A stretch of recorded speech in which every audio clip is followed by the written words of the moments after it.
En enero de 2026, un desarrollador austríaco publicó un proyecto en GitHub desde su apartamento en Viena. Sin inversores, sin equipo, sin plan de negocio, solo una idea, una laptop y una obsesión. Una semana después, Sam Altman lo llamó personalmente. Mark Zuckerberg le escribió por WhatsApp. Satya Nadella de Microsoft también se puso en contacto. Y Europa, el continente que lo educó, que lo formó, que fue su hogar durante décadas, simplemente lo vio irse.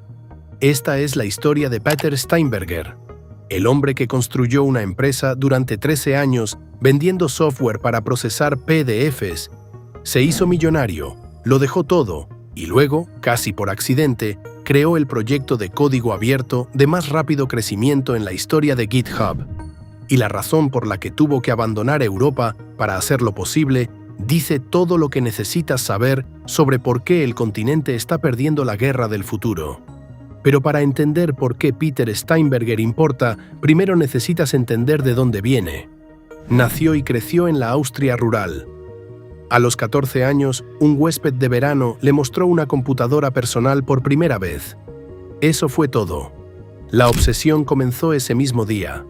Estudió ingeniería de software en la Universidad Tecnológica de Viena, enseñó desarrollo móvil en su propia alma mater y trabajó como ingeniero senior de iOS en Silicon Valley antes de regresar a Europa.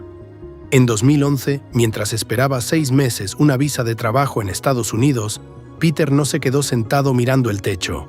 Tenía un problema concreto. El procesamiento de PDFs en iPad era un desastre. Nadie lo había resuelto bien, así que lo resolvió él solo. Ese proyecto se llamó PSP DF-Kit. Lo construyó completamente solo, sin capital externo, sin inversores, sin rondas de financiación. Lo que empezó como un experimento durante un periodo de espera se convirtió en una empresa usada por Dropbox, DocuSign, SAP, IBM, Volkswagen y la Oficina Europea de Patentes. En su mejor momento, casi 1.000 millones de usuarios finales en más de 150 países tocaban software construido sobre PSP DF-Kit cada día sin saberlo. 13 años después, en 2021, Insight Partners invirtió más de 100 millones de euros en la empresa. Peter se retiró de su rol ejecutivo y se convirtió en asesor. Se había hecho multimillonario vendiendo software para formatear documentos. Y entonces lo dejó todo. Reservó un vuelo de ida a Madrid, sin destino claro, sin proyecto nuevo, solo necesitaba desconectarse. Llevaba años sintiéndose vacío, agotado. Le dijo a Lex Fridman que había perdido completamente el mojo, esa chispa que hace que escribir código se sienta mágico. No podía sacar nada. Se quedaba mirando la pantalla, sintiéndose hueco. Así que desapareció. Pasó meses viajando, recuperando tiempo, poniendo al día cosas de la vida, como él mismo lo describió.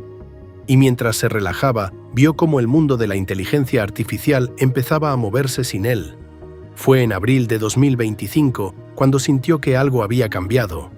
Estaba intentando construir una herramienta simple de análisis de Twitter cuando de repente lo vio. La IA había dado un salto.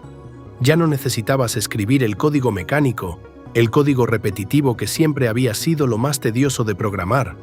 La IA lo hacía por ti. Solo necesitabas pensar en sistemas, en arquitectura, en ideas. Y eso, Peter podía hacerlo mejor que nadie. La chispa volvió. Lo que siguió fue uno de los experimentos más extraños y fascinantes del año tecnológico.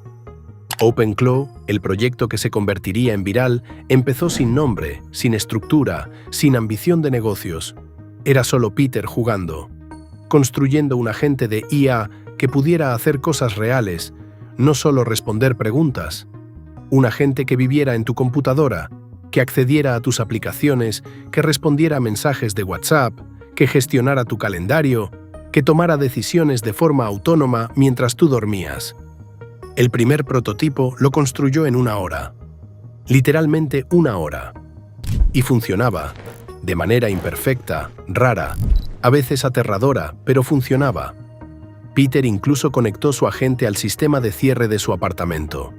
Técnicamente, la IA podía dejarlo fuera de su propia casa. Eso no le preocupó. Al contrario, eso era exactamente lo que lo emocionaba.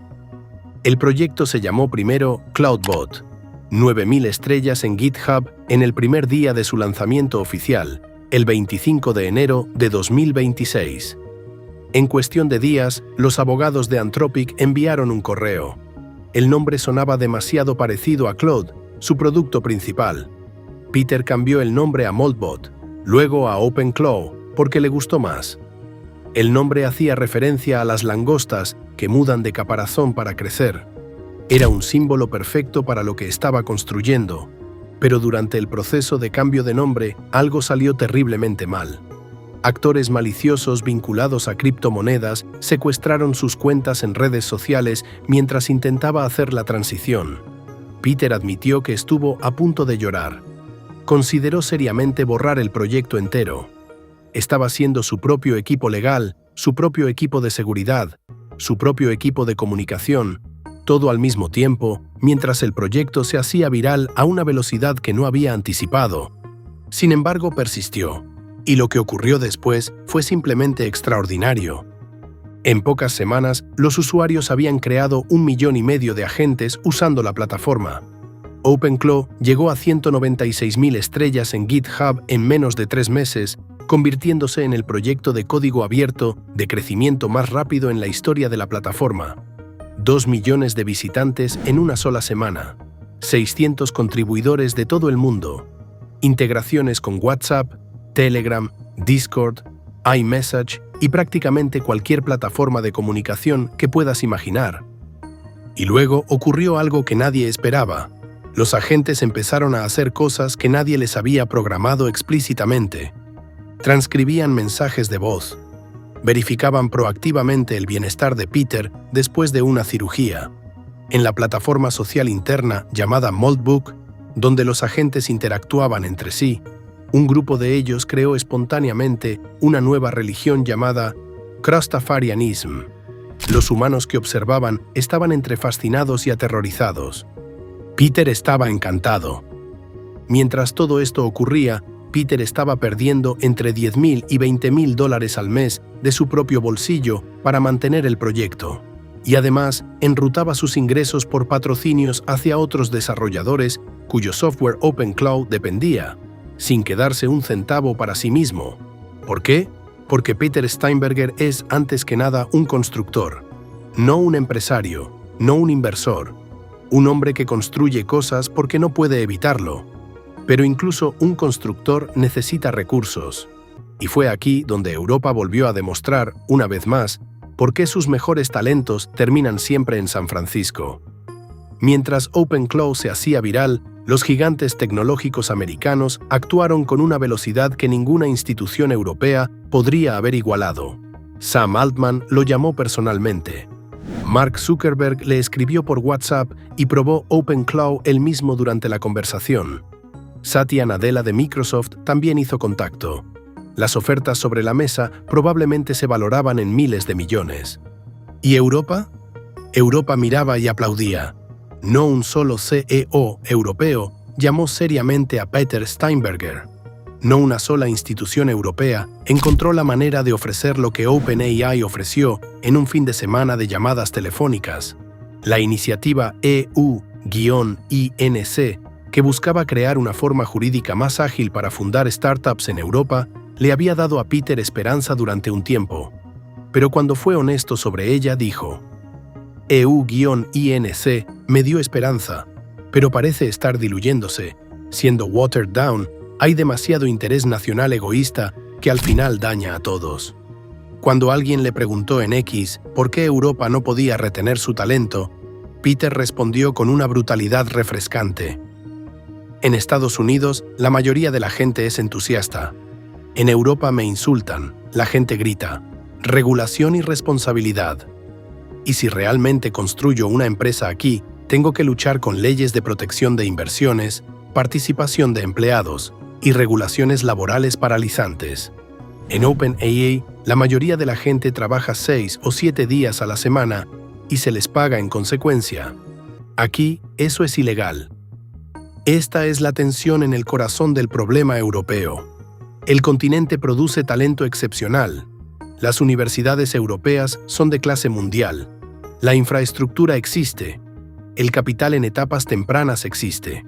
Pero cuando llega el momento de escalar, de competir realmente con los gigantes americanos o chinos, el ecosistema europeo simplemente no está preparado. 60% de las scale-ups del mundo están basadas en Norteamérica. Solo 8% en Europa. El informe Draghi, el análisis más exhaustivo sobre la competitividad europea publicado en años, encontró exactamente una empresa tecnológica europea, SAP, entre las 100 más grandes del mundo. Una sola. Y el costo de la energía en Europa es dramáticamente más alto que en Estados Unidos. Sin energía barata, no puedes operar centros de datos competitivos. Sin centros de datos competitivos, no puedes entrenar modelos de IA. Sin modelos de IA, no puedes atraer a los mejores desarrolladores del mundo. El círculo vicioso se cierra sobre sí mismo. Peter no se fue de Europa porque Europa le fallara personalmente. Se fue porque Europa le habría fallado al proyecto. GDPR, NIS2, el AI Act europeo, certificaciones ISO, todos los mecanismos de control y documentación que, con buenas intenciones o no, crean lo que los críticos llaman un laberinto que paraliza la innovación antes de que puedan hacer. Un sistema como OpenCloud, que opera profundamente dentro del sistema operativo de un usuario, que accede a datos personales, que ejecuta acciones autónomas, habría enfrentado una clasificación de alto riesgo bajo el AI Act europeo. Procesos de certificación interminables, auditorías, documentación, supervisión humana obligatoria, todo antes de poder lanzar la primera versión.